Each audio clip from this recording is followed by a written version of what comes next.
কি ব্যাপার ভাড়া ভাই, ঘোড়ার মতো ধুলো উড়িয়ে গেলে আর আসার সময় ইঁদুরের মতো কুটকুট করে ফিরে এলি? তোমার শালির বাচ্চা হয় না গো, নজরুলের একটা ছেলে হয়েছে।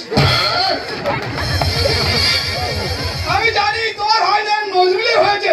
আমি তোমার কতবার বলছি ভাড়া ভাই, তুমি এটা ঘুরে কাটা করুনি। এই দেখো, এই বিধাতা তোমার কপালে যা দিকে রেখেছে সেটাই হবে। এইভাবে তুমি পাগলামো কাজ আরম্ভ করুনি। আচ্ছা, 5 নম্বর বেডে গার্জেন কে আছে? ও ম্যাডাম, আমার আপনি? আপনি কি ধরেন না? আপনি পোলিও কার্ড জায়গায় জব করেছেন? কি হয়েছে? পোলিও কার্ড না, জব কার্ড?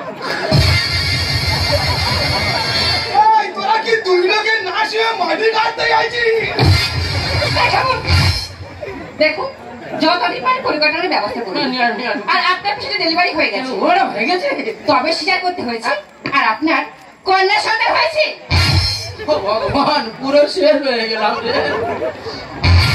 এই ভাই ভাই, ও ভাই কি হয়েছে? তাদের বাড়ি করে লোকটি ধর।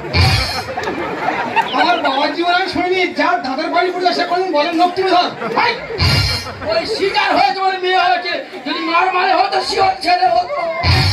সর্বনাশ, নাকি শিকার হয়ে নাকি মেয়ে হয়েছে। এই এই এরকম গল্প করেনি, সবাই পাগলা বলবে। এই যে দাদা, আপনি তো 7 নম্বর বেডে গার্জেন না?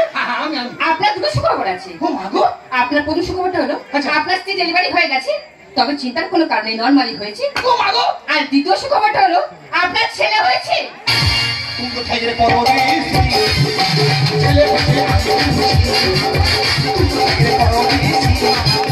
ছেলে হয়েছে, আমি খুশি। এক শ্রেণী মানুষ কেঁদে মরে, আর এক শ্রেণী মানুষ নেচে পড়ে। আরে কেঁদেলা নার্স একেবারে। আর কি বলছো কি? তোমার কে পাঠিয়েছে? কেন ডাক্তারবাবু পাঠিয়েছে? কোন পথে লেছো? কেন বাঁ দিক দিয়ে? তার ডান দিকে চলে যাও।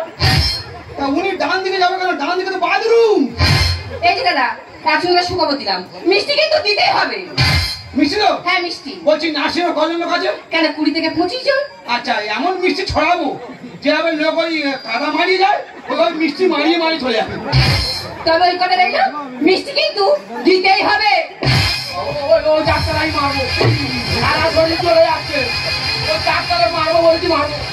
পাগলা, ও মারিয়ে দিবে। আরে ভাই, তুই আমার ছেড়ে দে। তোর পায়ে ধরেছি আস্তে আস্তে, তোর পায়ে ধরেছি আস্তে। ওরে ডাক্তার মারলে হিতে বিপরীত হয়ে যাবে। যা হয় আমি ডাক্তার মেরে তবে দম ফেলবো।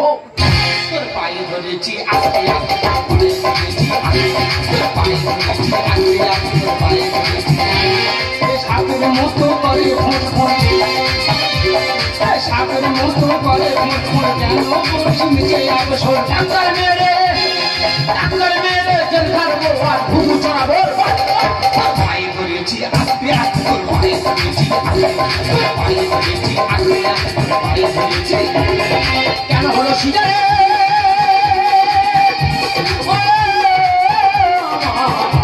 দাদা দাদা রে, কি করি বাবা, যাবো একটু চালা চলে যাবো, মরে যাবো, মরে যাবো। 8 থেকে 30 তারিখে ডাক্তার হাতি বুনিয়ায় চাকলি অনল হবে।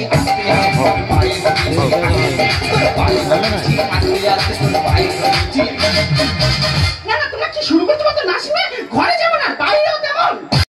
পারলে চ্যানেলটি সাবস্ক্রাইব করে দেবেন।